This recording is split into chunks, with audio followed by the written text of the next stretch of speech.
Washington Nationals are sitting high atop the NL East standings, but the Mets are lurking right behind them. They go head-to-head this weekend. The pregame Saturday is at 6 Eastern and Sunday at 7 Eastern on ESPN Radio. Blasky, Kalisha, Jones, and Isola. Hello. What a sore sight for eyes you guys are. Today, the American League is royally forget about it. NFL ain't like no other NFL can about their balls. And the closing ceremony of the Kanye games. Let's go around the horn. He was dropping the mic, right? It's an outfit out of Mad Max. Yeah, that's the thing. I wore that Saturday night. Start with this. OG with an emoji. Royale with cheese. If it ever comes to pass that we trade any of you guys for PTI for 3 lefties, are you still going to throw 8 shutout innings like Cueto did on his way out the door for Cincy on Saturday? I don't think so, Frank. No. Kalisha, you might be traded to the sports reporters. Bill, what's the deal with this deal? What does it do for the Royals? World Series favorite? Oh, it's a tremendous deal. What an aggressive, great move by the Royals. It makes the best, arguably the best team in baseball, the best team in baseball, the team everyone has to chase. And it's not just about starting pitching. It's not just about starting pitching, because now they got the guy with the second best ERA in the last 5 years. It's about this. They already have the best bullpen in the American League, a 2.12 ERA. So you combine that tremendous bullpen with this great starter, and you have and this one thing they've been missing was that ace going into the postseason. Ventura was supposed to be that guy. He's uncomfortable in that role. Now he can slip down and be the second guy. Cueto can be the man. Bill just said it's not even arguable anymore. There's no more inarguably in front of the Royals for favorites. How about you? It's still arguable. I'm not as far down the road as Bill. For one thing, I don't dismiss the Giants or Cardinals anymore when they get to the World Series. They tend to do, especially the Giants, they tend to do pretty well. I thought the Royals, Angels, Yankees, division leaders are all about the same. This does put the Royals as the team to beat in the American League because Duffy's been pitching well lately. Ventura he was about to get sent down. That didn't happen because of the injury to Vargas. He pitched a great game. Volquez has been good, and Volquez and Cueto are very close friends. So their pitching right now is just outrageous. I like the Volquez, the second syllable. Volquez. For the Matador's flourish from Kalisha. Bomani Jones, where are you this on the move for Kansas City? Well, the Royals pitching is really good right now, and their bullpen is really good right now. But how long can that keep up when you have the team that had the fewest starters innings in the league, in the American League, coming up to this point? And that's what Cueto does for them. He throws innings. The last 4 games, the Royals starters put up 15 innings. That's all they got out of them. So having that great bullpen doesn't matter if you get to October and they happen to be burnt out. Look, they got a long way last year with that fun way that they wind up playing baseball, but you need somebody throwing hard and throwing for a long time if you plan to do something in October. And that's the guy they got. That's a winner.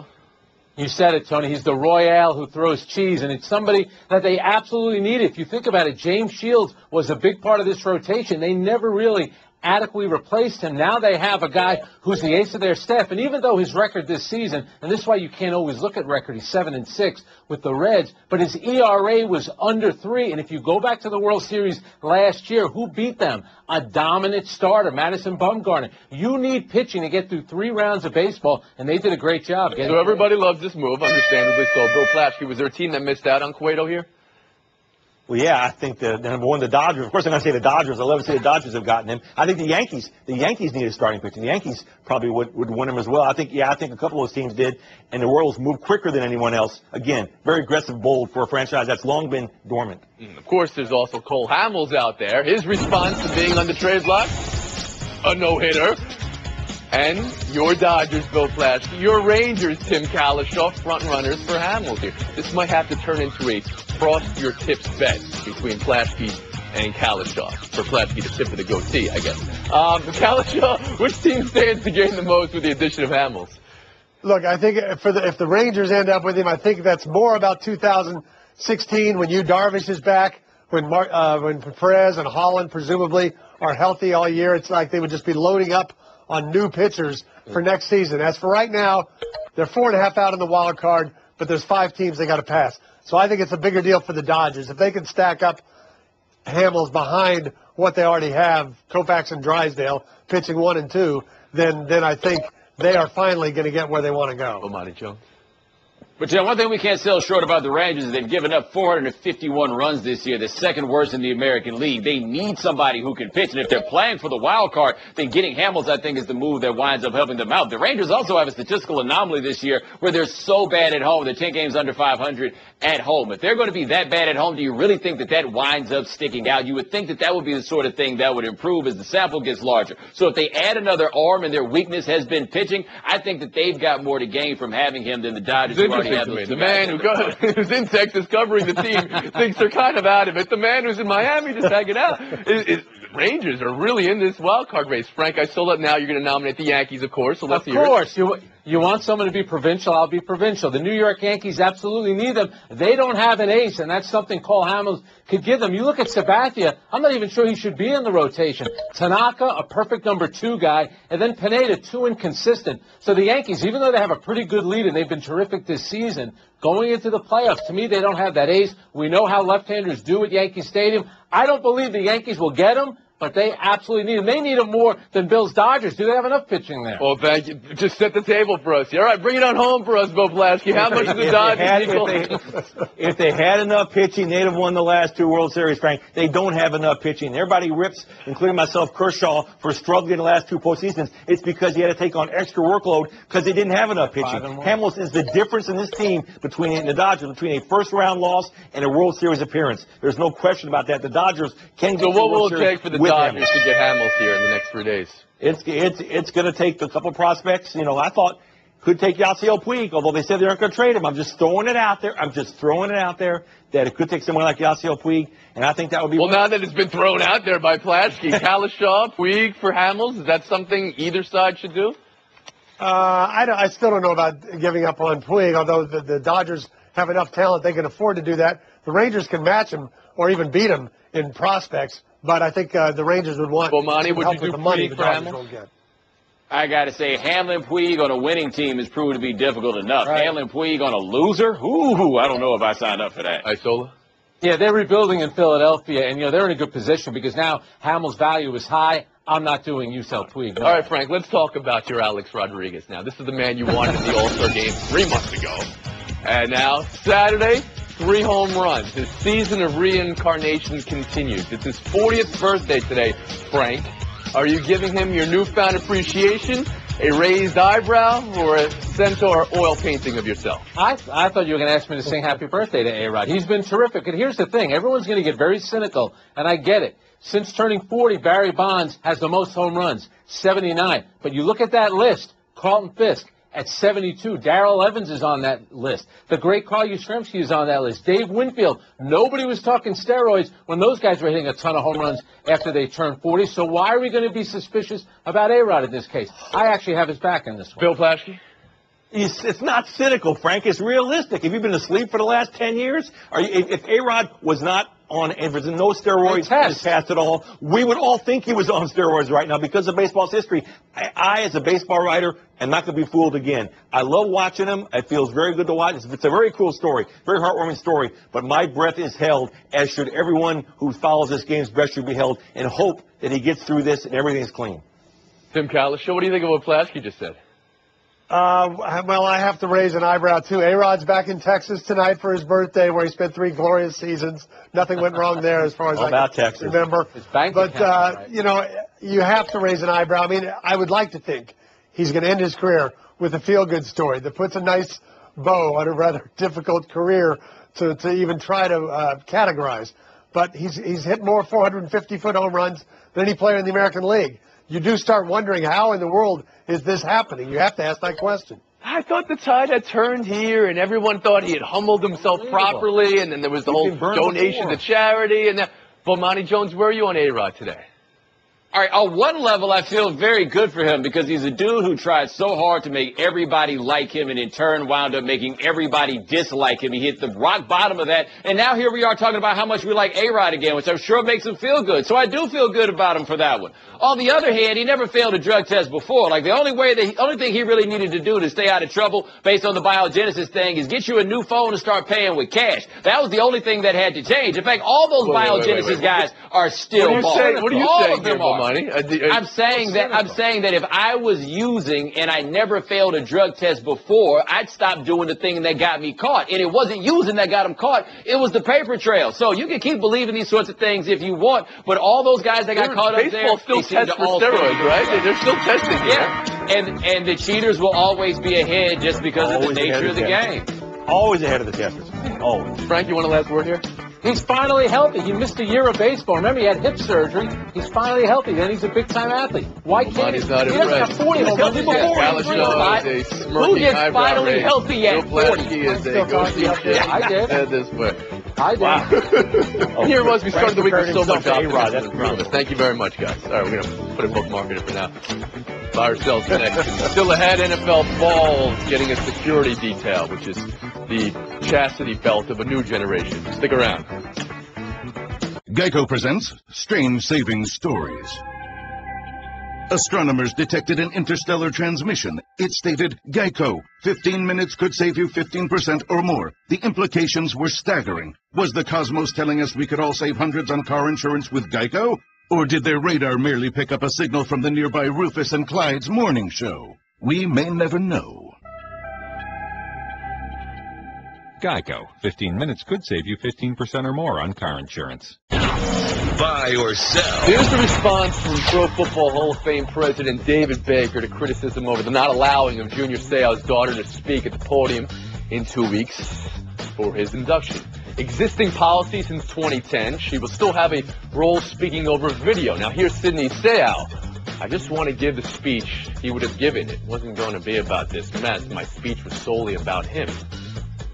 Bill, buy or sell the plan for Seau's induction from the Pro Football Hall of Fame? No, I couldn't sell any bigger than possible. Sidney Seau needs to be allowed to speak. I know it's unprecedented, but her father died in an unprecedented tragedy, and she needs to be able to talk about his life. And you know what? If she doesn't, I'm guessing somebody else, Charles Haley, Jerome Bettis, somebody there will. Tim Kalishaw? Got to sell it, too. This is going to hang over the entire ceremony, and the Pro Football Hall of Fame is not doing the NFL any favors here. I particularly don't like the quote from David Baker saying we want to celebrate his life, not his death and other issues. Has he read Sidney Seau's speech? Does he know exactly what you plan to say? Come on, Joe. Well, I'm going to sell it in not being so particular to Seau's case, but to the fact that the idea that we're not going to let the relatives of deceased inductees speak because they take too long, well, that just feels a little bit tasteless for the NFL to say, and that's their rationale for saying why they don't do this. That's a problem in and of itself. The Pro Football Hall of Fame is the one saying it. Excuse me, yes. Yeah. Frank Isola? I'm selling it as well, and I think the family deserves to say something, and I think they would handle it very respectfully. And if they take a moment to discuss how he died, I don't think there's anything wrong with that. Even John Smoltz at the Hall of Fame induction up in Cooperstown took a moment to talk about young kids throwing the ball and how they shouldn't be throwing competitive pitches all the time involved in other sports, using that forum for the right thing.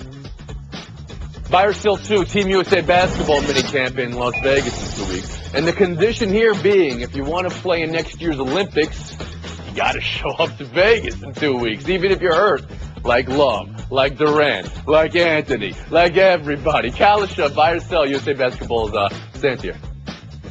We need you to come to Las Vegas for 2 days during your 4 months off. This is not the most arduous task to put on these players, even if they're hurt. If they want to show up and show some camaraderie, bring them to Joe. That's fine.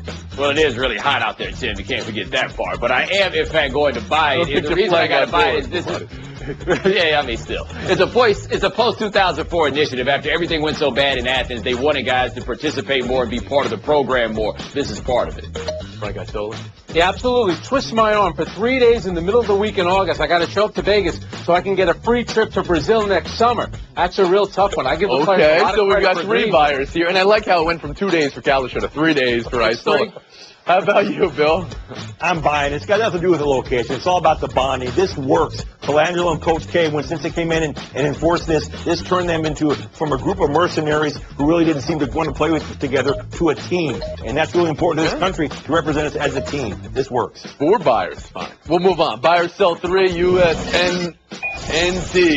MNT. Last time the U.S. lost the Gold Cup, a coach lost a job. Jurgen is safe here, personally, Galati, who called it a disappointment, not a step back, to lose in the Gold Cup this year. Bomani, does that make sense to you, that Klinsmann's job is safe? Bro, We're always so happy with Klinsmann when he does something we don't expect, and then something like this happens and we're ready to throw him overboard. I don't think that this is the cause for him to be removed from that job. However, I do acknowledge there's a bit of a Sam Hinkie feel to this, that whenever something goes bad, you start talking about a process and how long it's going to take. That's a great sales job for keeping your job. Right, guys, Sola.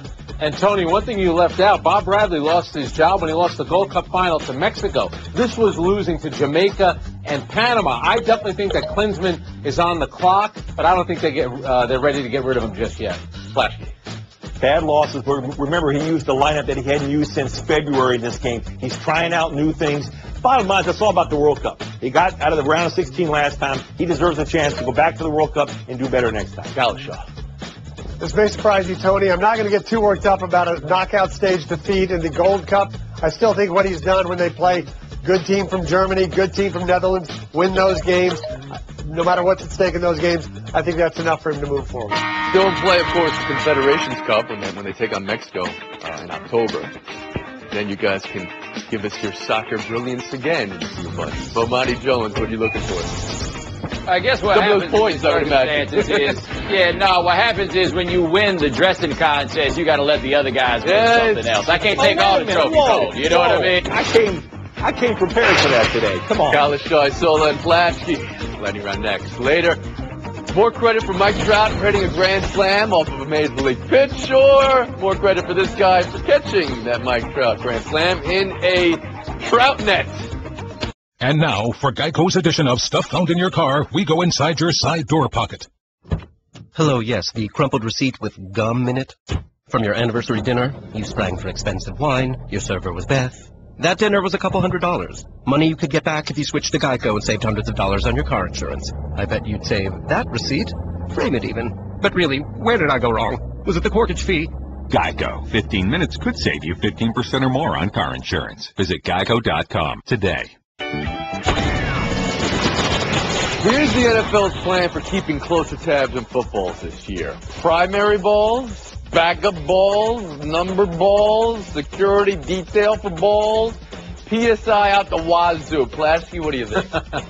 You've got to wonder if this is going to hurt their case against Tom Brady. Because like a federal judge might say, well, you didn't have all these rules in place before. It was too nebulous, too ambiguous. Brady didn't know what was up, what was there's a case going on against Tom Brady? I had no idea. Yeah, I think this could hurt him.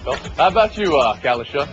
I think they went overboard with the rules this time because they really underplayed it at the Colts game last year with their measurements. You know, they seemed very haphazard in the way they went about the whole investigation. I want to know more about the kicking ball coordinator. Where's he coming from? Sola.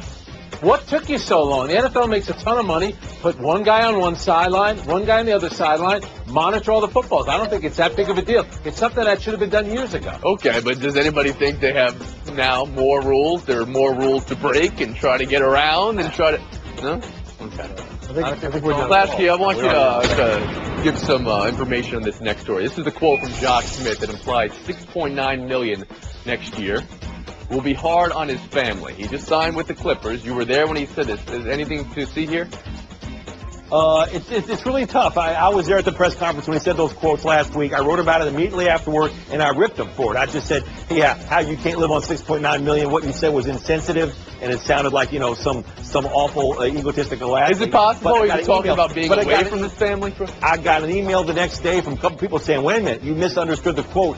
He meant it's hard to be away from his family because it's a short-term deal. He's not going to move him to L.A. He had to push through it. So you know what? Things aren't always as they seem. I'm not really sure how that one actually is broken down.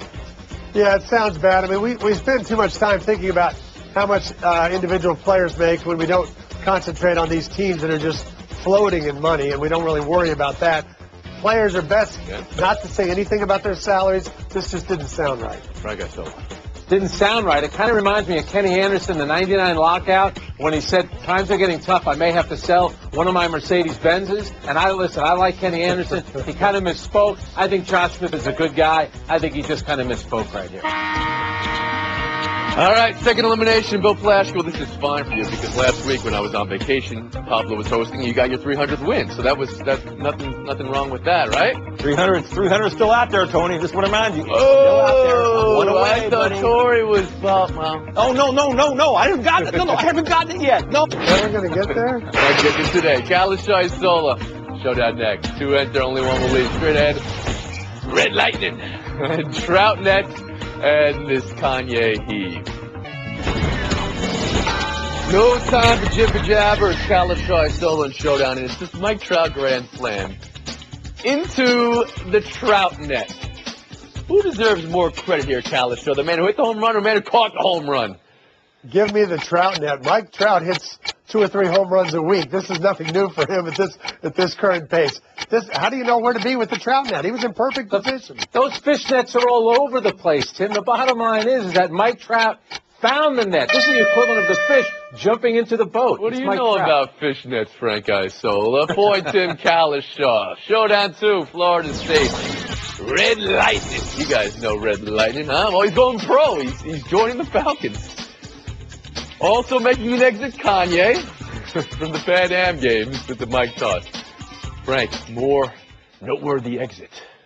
Oh, it's got to be Kanye West, because usually when he comes onto the stage, he's not doing the right thing. Here, that outfit that he's wearing, right out of Mad Max. I like it. I give him a 10 for that exit. How about that? I'm going to go with the Red Lightning. We've seen him running down that Seminole sidelines. I don't know why he's joining the Falcons. Why didn't he go with the Bucks? Follow Jameis Winston. I'm still trying to get the image of Isola and fishnets out of my head. I'm just going to get California. Point. We'll get FaceTime. 30 seconds. Well, I saw Jake Gyllenhaal doing a big tour of ESPN Friday to promote his movie. This is what I do on weekends. I go to movies. I saw Southpaw. I'm not going to sit here and tell you this is the greatest film I've ever seen. But I want to give props to Jake Gyllenhaal and the other guys who played boxers in the movie. I would say the boxing scenes themselves are more realistic than you get in Rocky movies or most boxing movies. The other material in the movie you can kind of do without. Maybe you want to speed through that. But Jake looks great. He actually looks like a boxer. Jake, he trained hard for this. The fight. That is the more realistic. First name base. 2 thumbs down on that. And there was also that, this is what I do on weekends. All right, this is what I do on weekends. Go to Callum Stars. They're just like us. The worst possible review. That's going to do it, folks. Hey, Brian Solomon. What a home run. The Washington Nationals are sitting high atop the NLE standings, but the Mets are lurking right behind them. They go head-to-head this weekend. The pregame Saturday is at 6 Eastern and Sunday at 7 Eastern on ESPN Radio.